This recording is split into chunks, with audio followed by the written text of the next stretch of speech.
Welcome to Board Game Binge, the place where we bring you bite-sized, bingeable board game content from across the industry. I'm your host, James Staley, and in this episode, we're chatting with Caezar Al-Jassar, founder and director of Alley Cat Games. Alley Cat Games has over 80 titles spanning the globe in both the hobby and mainstream retail markets. Caezar, welcome to the binge. How you doing, sir? Thank you very much. That was a lovely intro. Nothing but the best for you, sir. Nothing but the best.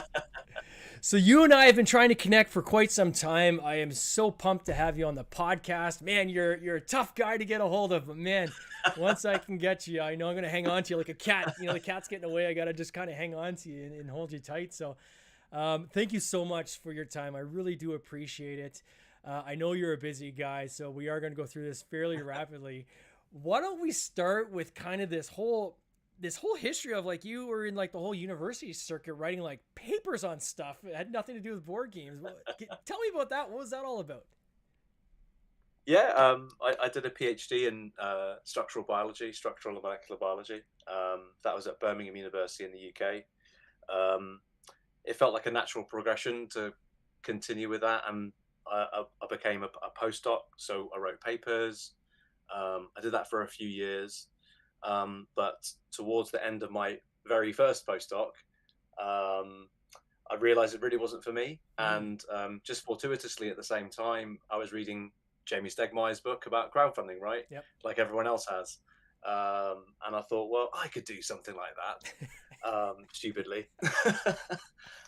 But luckily, during the last 7-8 months of my postdoc, I kind of on the side in the nights and in the evenings worked on this project called Lab Wars, and I was part of a local playtest group, which is now quite synonymous here in the UK. A lot of them have become really famous designers. Brett J. Gilbert, Matt Dunstan.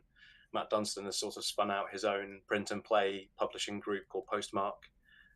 So I was under the wing of some really experienced guys, and they kind of just taught me how to do stuff, really. And the rest is kind of history. Lab Wars was a success, at least for a first-time Kickstarter. And no one else. I really wanted to do it on the side. I wanted to do science stuff as my main role. No one wanted to give me a job for that stuff, so I thought I'll try and see what happens if I do this full time, and it sort of panned out. Yeah, I think Lab Wars did quite well, though, did it not? Like it was over £50,000, was it, or even higher? It's even higher than that. Yeah, it was like 2,000 backers. But the really interesting thing about it was that I managed to speak to a lot of science journalists about the project and stuff, and a lot of them are quite enthused about it. And Nature News, which is the biggest science outlet, particularly for academics, they get like 50 million unique hits a month. So they plugged it on their homepage and said, on launch day, which really helped to, bring it to the forefront. And it was really crazy just seeing the statistics that a lot of people actually came from that news article. So it's very different to, the way we do things now. Yeah. But it's really interesting. Totally. I mean, 2,000 backers, even by today's standard, is a good number, right? Like there'd be people that would kill for that. It's a decent number, yeah. Yeah. Absolutely. What year was that? When did you guys launch that first game? That was, I think, June or May 2016. Wow. So like 7 years. Is this you guys are in 7 years? I mean, that's incredible. How much content you guys have cranked out in such a short period of time. How do you manage that? Well, I don't know really. I think from my time as a PhD student and as a postdoc, you had to work within budgets, and you had to really concisely think about your time, because time was a very valuable commodity because you only had a finite number of years to complete your work. Yeah. So, I always had that in mind. So I just take the same mindset here at Alicat, which is, we've got to do it within a certain time, we've got a certain budget. Let's just crank it out, guys. So yeah, the philosophy's changed since then. With nowadays we're trying to massively increase the quality of the components and games that we do. Yeah. You just got to roll with the times and change and adapt. And I feel like we've kind of done that successfully so far. Yeah. Had you been gaming for a long time before you did the first game? Like, were you like a gamer kind of when you were in school and things like this, or? Yeah, I've always been a gamer, just like every other publisher. They've always had some story. My story was my best friend introduced me to Warhammer 40,000 when I was like 9, 10. And then he introduced me to Magic the Gathering. So we did like regional tournaments and stuff. I always played board games, and my parents were into backgammon and chess because they Yeah, were from sure. a Middle Eastern background. But then I didn't really come back to modern board games until maybe I was 20, 21 when I started playing stuff like Catan and Yeah. Ticket to Ride and stuff like that. So yeah. That's amazing. And then your wife is part of the comp. So did you meet your wife like when you're doing your postdoctoral, or how did you guys kind of Yeah. connect, and how's that tie into the games? So she was doing her PhD the same time as me. Okay. We met at a very geeky poster conference. So I was helping out. I was being paid to run this poster conference, and she was presenting. And I thought, well, actually, she looks quite nice. And we just got chatting. We just instantly hit it off, actually, and we stayed in touch. And yeah, she eventually became my wife to the detriment of her. But joking aside, yeah, she's been really supportive from the beginning. She helped found the company. She doesn't really do so much day to day, but she's my daily sounding board. So Yeah. she's very much involved in that way. So yeah. That's awesome. And what's that like, having kind of a working relationship with your spouse in addition to like your home life? I know for some people that's like just an absolute nightmare in their mind, but I mean, some Yeah. other people might think that's a great thing. How's it for you guys? Well, we're very down to earth kind of people, so we're very honest with each other. So that's good. I can say something honest, she can say something honest, and we won't take it, literally or whatever, get upset, because sometimes you need to hear constructive feedback that you don't really want to hear, Yeah. right? So to hear that from your spouse, I guess sometimes can be a little bit negative, but for us, it's always been a neutral thing. But most of all, she's been super super supportive of everything I've done, and she always believed that I could do it. And now she's running her own business by herself, and that's taking off. And I'm trying to feed that back to her and do the same thing for her and just be supportive. Yeah. Most companies that are in the hobby industry are, 1 to 3 people. Mhm. How have you guys structured? Like, I know you said you've gone through some restructuring with team members, and like, are these people that are in house or bolt-ons, or how's that kind of set up with you guys? For the first few years, it was mostly me with a Yeah. few kind of people on the sides here and there helping out. And then one of the biggest things that I did was hire Simon Milburn, who now runs Stranda Games, actually. Mm. So he always had the mindset of running his own publishing company, but he wanted to learn the ropes, and he was really willing, worked hard. And I learned from then on that, you know, if you've got good employees sat next to you, the company can take off. And he really helped to propel us to move to a higher level because, well, there were two of us, so we could just bounce off ideas just constantly. Yeah. But he's since left. He's now works for Dranda full time. So fair play to him and good luck to him. Really happy for him. But right now we've got me, my deputy director Liam, who's been with us for 3 years. He's kind of like lead project manager. We have Agatha, who's new. She's our operations manager. And we've got Alexis, who is our customer service and logistics manager. So there's 4 of us who mostly work full time. Yeah. Me and Liam are the full time staff, but um, but you've got to be careful because there are colleagues of mine in the UK, and I've seen in the US, where you've grown so big because maybe you had this one hit title and maybe it made you $1 million or $2 million or something, and you get too big for your boots and your next few titles don't do as well and you can't pay the bills. Yeah. So we've always had a very down to earth approach to how we use our money and how we invest our money and how we pay ourselves. It's very much like a batch industry, isn't it? Right. It's Right. like making, like if you were a cookie salesperson and you're making cookies and you're making one batch at a time, and until the batch comes out of the oven, you don't know how those cookies are turning out and what kind of demand there's going to Right. be and all that, and if the timing's going to be right. And so Yeah. it is a huge job kind of managing that, right? Like the ebbs and flows of the business in a way that is consistent. And I can see how that would impact a lot of companies where they have a massive hit, right? And they staff up because they're like, oh, we gotta, how are we going to handle all the demand and licensing and things like that? And then, as you're saying, the next game doesn't have that same kind of lift, and now you're laying people off, and you're having to kind of contract the team, right? And then Yeah. shouldering more of the workload and so forth as you're still trying to create other games coming forward. That's got to be a huge challenge. How Yeah. have you guys managed your kind of development cycle? So your first game you did was obviously your own creation. I think most of the titles you launch now are licenses you sign. Is that fair to say? Yeah. Or, yeah. Yeah. From other designers. Yeah. And then how are you finding, like, how are you seeking out and how are you building these different relationships? Um, well, first and foremost, I've always viewed the company as relationship building, Yeah. particularly in the back end. I've always been a chatty kind of guy. I like learning from people. I never think I know everything, so I always seek out information and gossip and ears to the ground about everything. So um, yeah, it's always about, for me, it's been about relationship building, and I've really enjoyed that aspect of my role, at least, which is speaking to new designers, speaking to experienced designers, or and just staying in touch.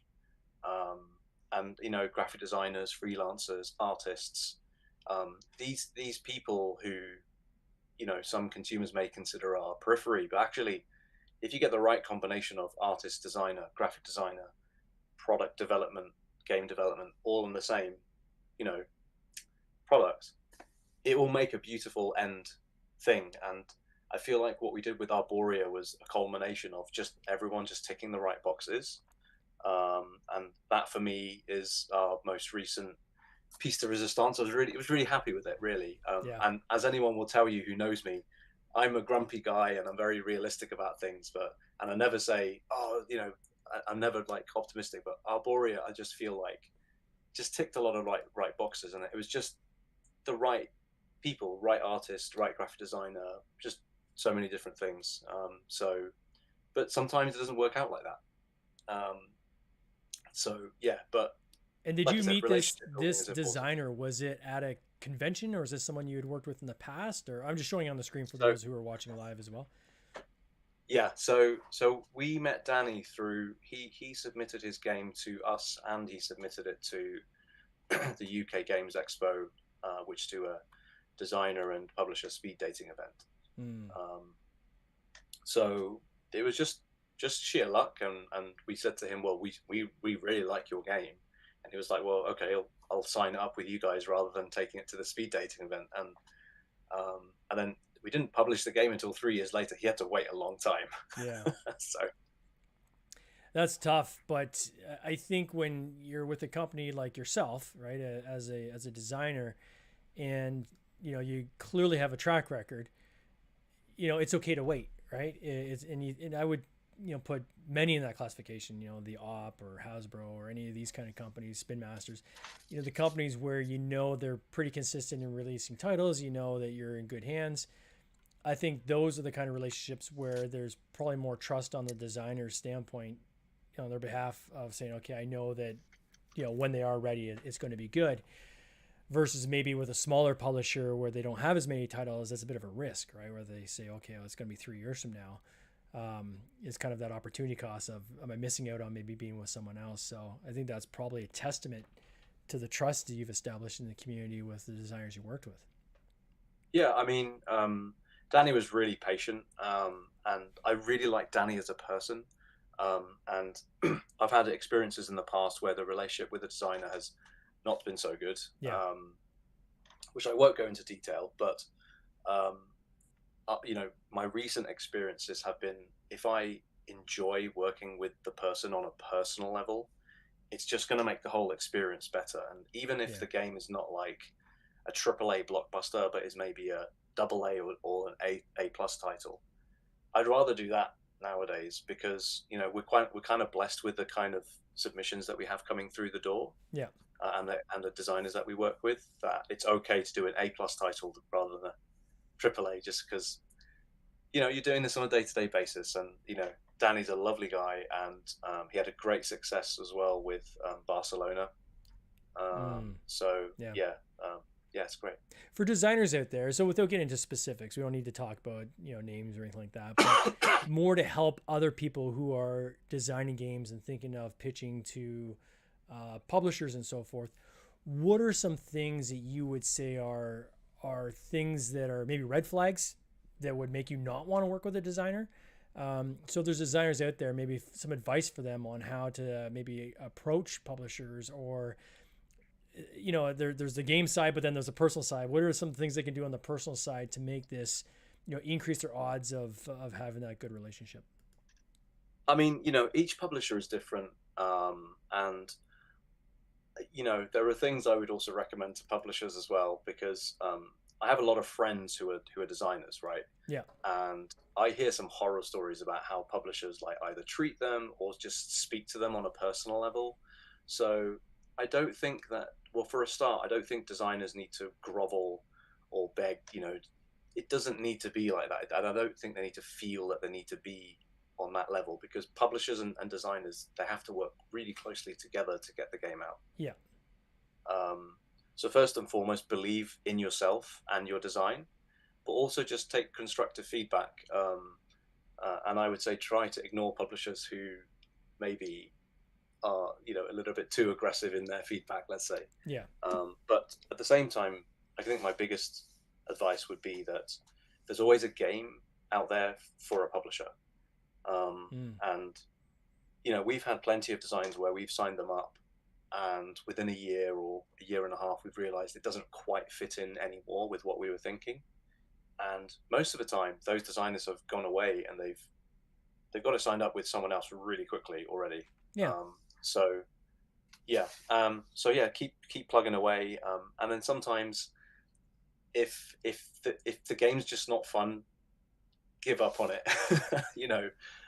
That's my personal experience. Is if you plug it away for 2-3 years, put it away, and then maybe come back to it at a later date. So yeah, but yeah, just believe in yourself is what I'd say to the designers, and also get out there, because publishers like to create personal relationships with designers, because that's also part of the fun on our side. Yeah. It's just making a new friend kind of thing. I think it's a game of numbers too, right? I was talking to I was at an event this weekend, and I ran into a local game designer who the person introduced themselves. Said, as we're talking, they said, oh yeah, I do game design. And right away, I do take submissions. So they said to me, and I said, yes, like we will take submissions from anybody. We're always willing to look, and we will give feedback quick. Our feedback is never personal. And the best thing you can do as a designer is realize that, kind of like what you're saying is there's probably a publisher out there for your game, but it may not be the publisher you're showing it to. Like, it's got to fit, right?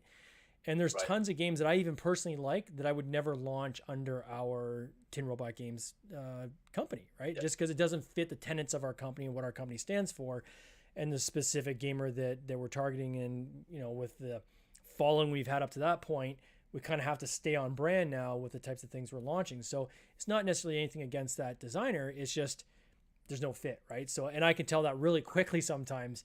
And I know on my end, being a designer where I've pitched my games to publishers as well, I actually appreciate give me the feedback as clean and as fast as you can. If it's not in the cards, just let me know. And next page, I'm on to the next person. Like, it's not a personal thing, because I realize that it's got to fit their portfolio. If it doesn't fit their portfolio, Yep. it is going to be a horrific relationship. If you've tried to shoehorn something together that's not naturally meant to fit, it's going to be uncomfortable for everybody, right? So, Right. so that's cool. The relationship side is important to you. How much of the designers' input do you take? Because I know there's a spectrum there as well, and I've talked to designers who, I won't say the actual publishers, but they say if you're with this publisher over here, you're handing the baton over, and it's kind of like, let me know if you need anything, kind of a thing. And then there's other publishers that are very much saying, no, we want you part of the design process, and we're only taking you because you are going to be involved in the design process. Where do you guys fall on that spectrum? Yeah, I mean, every project's different. Most of the time, if we see something in the game, but it requires input from the designer to make it better, we'll ask the designer to join in on the development process. So we've got a game that signed up from I believe it's Swedish, and it's a really really interesting card engine builder tableau kind of game, a little bit like Terraforming Mars. We've been looking for a game like this for a while. This popped up, and we were like, wow, this is perfect. But it needs a lot of work because obviously it's a big beast, right?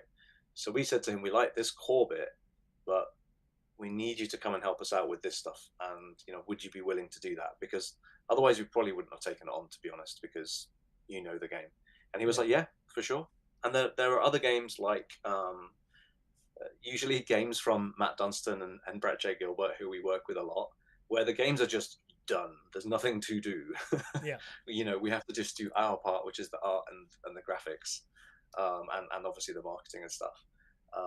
So yeah, it just really depends. But I think most of all, it also depends on how we work with the designer and how much are they willing to work on this project and so forth. So yeah, there's lots of sort of question marks, but these usually happen during the contract negotiation stage in terms of what they want to do. Yeah. And some designers, they really want to be involved, and that's great sometimes. And sometimes they don't want to be involved, and it kind of depends. So yeah, we're in the middle. I think it's fair to say, as a designer, it might be good to ask the publisher up front, or have that discussion about what kind of relationship the publisher wants, right? Because as you said, the designer may not want what the publisher wants. The designer may not want to be involved after they hand it over, or they very much might want to be involved, and that's where the disconnect is going to be. Is that they were hoping to have more involvement than they likely would with certain publishers, right? So. At the end of the day, what you're signing away when you sign onto the game is it's ultimately the publisher's final call, right? And you gotta be willing to live with that. So, as you are out in this this industry with how many of the conventions are you guys able to get to? Because you're very busy, right? And with a smaller team, that's got to be tough. But are you able to get to the larger cons like the Essens and the Origins and Gen Cons and things like this? So yeah, we always go to Essen, and actually this year we were a sponsor this year of the show, and we're a major sponsor of the UK Games Expo. We go to Gen Con, we do some sponsoring there, and we also go to PAX. We also do a few little ones here and there, but those are the four major ones that we do. We want to go to Origins at some point. Yeah. It's just a little tricky to get to from the UK because I think it's in Columbus, Ohio, right? It is, yeah. Yeah, so and then we want to do BGG at some point as well, but we can't do all the cons because we got to make games as well, right? Yeah. So and as you probably know, right, planning for these conventions takes months and months. Yeah. I'm actually shocked that you named off the ones you did. I'm like, when does he have time to do this? Well, we've got a lucky team, who we've been there, done that, so we kind of go through the process, so we're good there. But like we had an incident last year when we went to PAX, and our pallet of stock never arrived; it just disappeared. Oh my god! So coming from the UK, I sent 3 guys from the UK. We sold absolutely nothing, like just a few cartons of games that they took in their luggage. So things like that, when you go to these international shows, is really devastating. But did you ever locate the stock, or was it just? No, it just disappeared. No one knows. Everyone blames each other. Wow. Oh my god. I don't know about the retail value. It was maybe like maybe $6,000 or something. Not Yeah. huge amount, but it's still like, you know, it was a punch in the face, but it is what it It's is. horrible. I had that. I was losing sleep going. I went to Essen this year, right? And we brought stock, and we shipped it with our distributor, Games Quest, and I was losing sleep over it, and I kept saying to contacting Nigel, saying, "Are you sure the stuff is on its way? Like until I know that it's like on the Right. soil and delivered at the location." Like it's just the epitome of stress going into a convention and potentially having no stock, right? Yeah. And thankfully, you guys maybe brought some in your suitcases so you had something to show, right? But that, I mean, you're cooked, right? Once you're there, I mean, what you got's what you got. Right. Yeah. And I remember the first show, and it was with GameQuest as well. Yeah. Where at Essen we were showcasing Dice Hospital, and they brought all the expansion packs, but they didn't bring any of the base game. So I was shouting at Nigel. I was like, "Dude, you need to get my games like here." And luckily, he had another van, and this is before Brexit, where everything was easy to move stock. Yeah. So he luckily brought it the next day on a van, like a backup van of stuff. So yeah, that was squeaky bum time, as we like to call it. With your most recent titles, so you have Aberia, and the other one was called Kalamala. Calamar. I can never pronounce it. Yeah. Is there late pledges open for these games at all, or like can people still late Yeah, pledge? Or is it? Yeah, we don't really push late pledges because to be honest, we usually have them available to buy on our website. Yeah. For Kalamala, we haven't had the time because of like recent staff changes. So that's not available on our website yet. But yeah, late pledges are always available. Arborea is still not available to buy in retail, but you can get it early from us from our website as well. So yeah. That's amazing.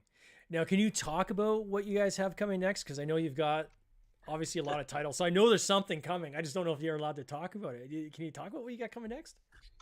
We've always got lots of stuff coming up, but the one I'm most excited about, and we haven't really officially announced it, but I'm happy to exclusively announce it here. Exclusive. We got an exclusive break here. Okay. Right. Nice.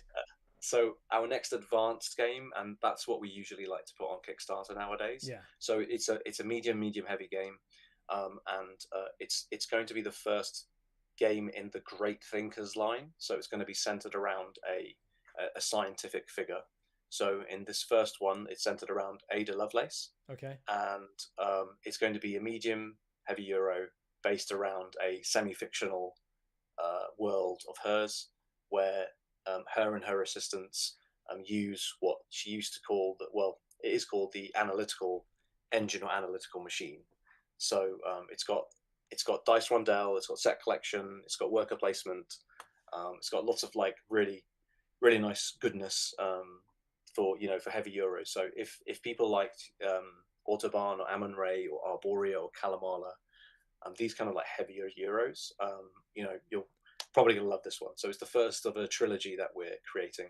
Oh, it sounds cool. When is it coming out? Like, when are you guys launching it? So probably spring next year. Okay.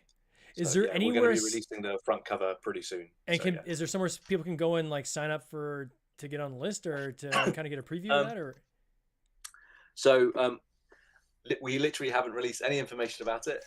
So this is the first mention about it anywhere. But basically, if you just go onto our website and sign up to the mailing list, you'll be the first to find out. Oh, so it's alleycatgames.com, I believe, right? Yeah, that's right. Oh, amazing. Well, Caezar, I want to wish you all the best on this upcoming game. I can't wait to check it out. Congrats on just where you guys have got as a company in such a short period of time. 7 years is not a long time to crank out the number of SKUs you guys have cranked out. So, man, I don't know when you sleep. You guys are just workhorses. So congrats on that. I can't wait to see this next title, and I want to wish you all the best this coming year. And hopefully we can run into each other at the next con. Maybe next year when we go to Essen. Absolutely, yeah. Thank you for having me on. Really appreciate it. No worries, my friend. You take care. Cheers. Thank you. This has been an episode of the Board Game Binge podcast, hosted by James Staley, produced by James Staley and Mike Bruner, with original music by Nick Smith. If you would like to watch these interviews live, simply subscribe to our YouTube channel, Board Game Binge. and you'll get access to live interviews, giveaways, and interesting board game content from across the industry. I can't wait for you to join us. See you next time.